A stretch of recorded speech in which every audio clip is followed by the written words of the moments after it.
Hello everyone, this video will discuss the summary regarding Malaysia Islamic finance and financial inclusion.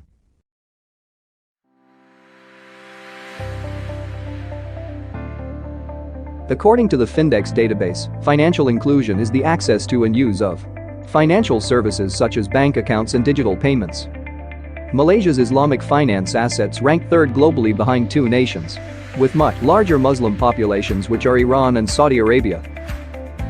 The three key factors of Islamic finance in Malaysia are Islamic banking, Islamic capital market, and takaful.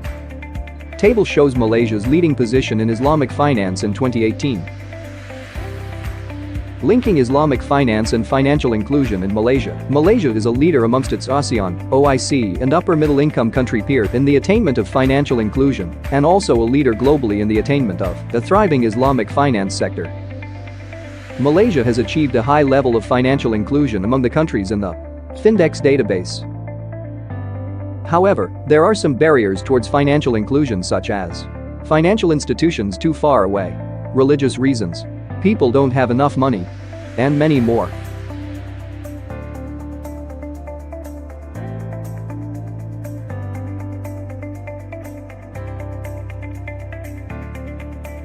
Malaysia has a comprehensive financial inclusion framework under the Financial Sector Blueprint, which contain 4 desired outcomes, 4 strategies to achieve them, and 10 action plans to achieve the mandate. Next, Malaysia's Islamic finance regulatory structure applied integrated approach and followed a comprehensive set of policies provided by Islamic Financial Service Act 2013, while adopted a coordinated approach by the regulator. For Islamic social finance regulatory framework in Malaysia, zakat and waqf institutions are governed at the state level. The government established Johari to coordinate the zakat and waqf development in every state, and SC Malaysia has included waqf assets in its SRI regulatory framework.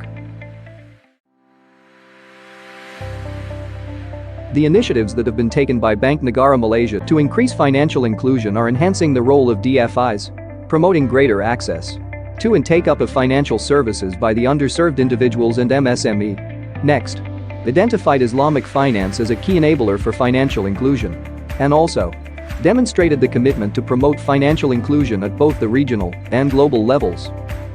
There are some prominent institutions that have contributed to the success of financial inclusion in Malaysia. First is Tabung Haji. It was established in 1963 to promote savings for the pilgrimage and promote savings.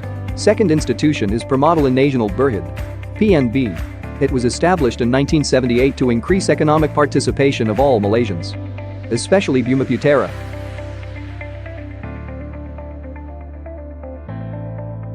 Consumers and investors of Islamic financial goods have reached a maximum level, and this sector started to introduce frameworks that suited financial products in this industry. On the left side is a framework for consumer protection of Islamic banking products, while on the right side is a framework for investor protection in Islamic capital market. And with all these two frameworks, the protection in this Islamic banking and capital market can be guaranteed. In addition, IFSA 2013 is a new dimension of regulatory framework for Malaysia's Islamic financial sector because it has adequate regulatory and supervisory powers while maintaining Sharia compliance.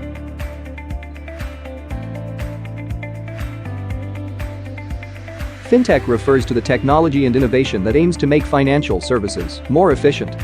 In Malaysia, the role of technology is increasingly critical in promoting financial inclusion, and the potential of Islamic fintech is also being realized to play an important role in it.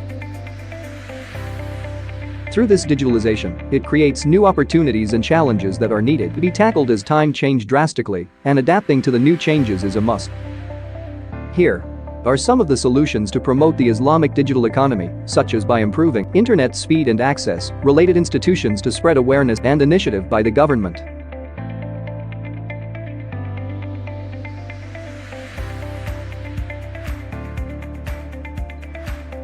Firstly, let's talk about Islamic finance and financial inclusion.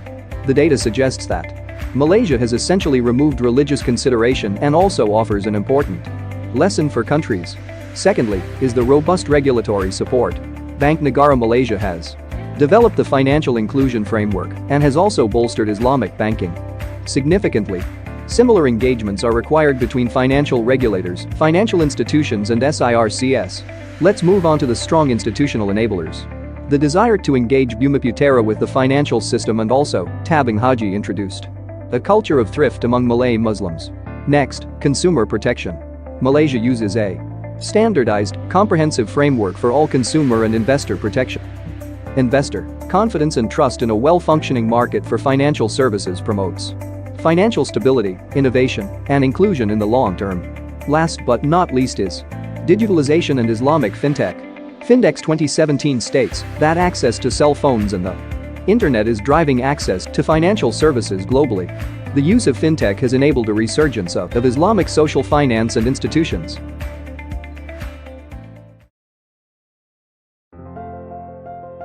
Islamic finance in Malaysia is one of the most advanced in the world, and it attributes a lot towards the financial inclusion of Malaysia. The progress in financial inclusion. Malaysia involves building and strengthening banks and DFIs, broadening financial markets, especially Islamic finance, developing new financial instruments and delivery channels to reach out to the poor, upgrading prudential regulations, and put large investments in modernizing the financial sector infrastructure. The attention that authorities have put on consumer protection and financial literacy also played a big role towards the success. In conclusion, long-term planning is the key ingredient for Malaysia's success in financial inclusion. That's the end of our video. Thank you for your attention.